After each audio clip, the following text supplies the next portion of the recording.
I'm flicking through Cheryl, my story. My spine is well and truly folded, especially when you get to the pictures. I have read it. You have? But it's the pictures that pull focus, especially the ones of you and your mum. Right. At a tender age, because we've all been there in a photo booth on our knees. Yes. Haven't we? I mean, that must have been the fun side of it, I suppose, flicking through the baby pictures, the mementos. Reminiscing. Yeah. Yeah, that was really fun. That was really nice to just sit with my mum and reminisce over times when she actually writes a chapter herself in there. It's always her I turn to for grounding and for normality, you know, so it's just nice to always have her there to remind us what's real and what's important in life. Well, you've always had your killer heels on terra firma, which is what we love about you.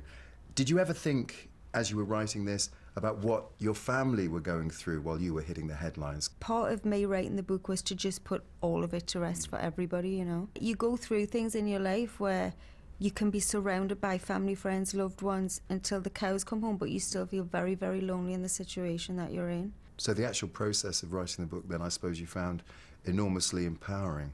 It's like you can only be slapped around so much before you say, you know what, enough's enough. I mean, it was a process going through it and dragging up things I didn't want to think about again, but it was just like, finally, you know, at least my side of the story's out there. How do you think I feel when you call my name, say my name, baby? I'm turning 30 in June. Hello, where's my invite? Yeah, invites getting ready. I cannot wait for that. But yeah, me too. That's a landmark age, isn't Exactly.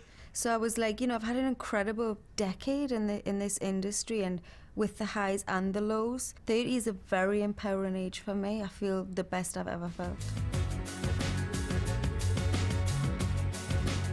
The girls, I know. you've drawn a line under that too. Yeah. You had a ball with them, didn't you? I cherished the last tour because it was special. It was the end of an era. Only the 5 of us know how it felt to be in that group for so long, and it was an incredible ride. Let's end this on a high and be remembered for the, you know, the incredible pop music we made together. You wanna make me love you, nothing at all, nothing that I do. Promise I made. Here you are on the threshold of a new chapter. What does that hold for you? Who knows? I mean, it's exciting that I actually don't have any plans for once, because I got a little way in with the 3rd album and then decided to put it to one side so I could focus on the Girls Aloud tour, and that's just come to an end. So I actually don't know. I had a 3rd single planned, and it kind of feels like that's like then, and I'm ready to move on. So when you say then, would you mean pop music altogether, or? No, not pop No. music. Music's my life. Music's me passion, me first love, you know, so that'll always be part of what I'm doing, but I actually don't have any plans right now. Acting? Treading the boards? No. Never? I wouldn't say, I mean, never say never. I haven't put anything into play or thought about it as yet, but I would never rule it out. The whole style icon thing, I mean, like it or not, it's a massive, massive, massive influence that you've had. It's crazy because I really don't think of it. Like, I don't think of myself as a style icon, if you like. I love the fact that people are inspired or they look at me for inspiration. But I just like clothes. I'm just like any other girl out there, you know. I just love clothes and shoes and handbags and dressing up and experimenting.